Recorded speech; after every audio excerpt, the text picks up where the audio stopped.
మన పెద్దపల్లి పార్లమెంటు సభ్యులు గడ్డ మంత్రి కృష్ణ గెలిచిన నుంచి ఇప్పటి వరకు ధర్మపురి పట్టించుకుంటలేదు, ధర్మపురి సమస్యల గురించి పట్టించుకుంటలేదు. 250 కోట్ల రూపాయలు వచ్చినాయి, అంటే మన ధర్మపురికి ఏం చేసిందంటే ఏం చేయలేదు. ఇది కాంగ్రెస్ ఎంపీ యొక్క పరిస్థితి. దయచేసి ఇప్పటికైనా అర్థం చేసుకోండి. ఎప్పుడైనా కనబడితే చెప్పుతారా రమ్మని చెప్పి.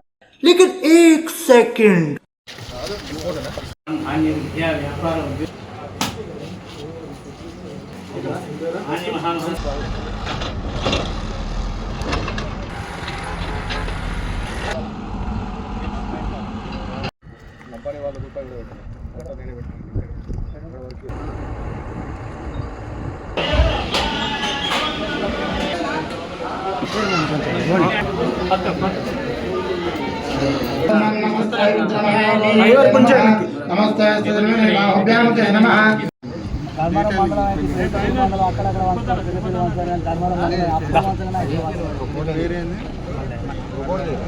కడిగిన పెళ్లి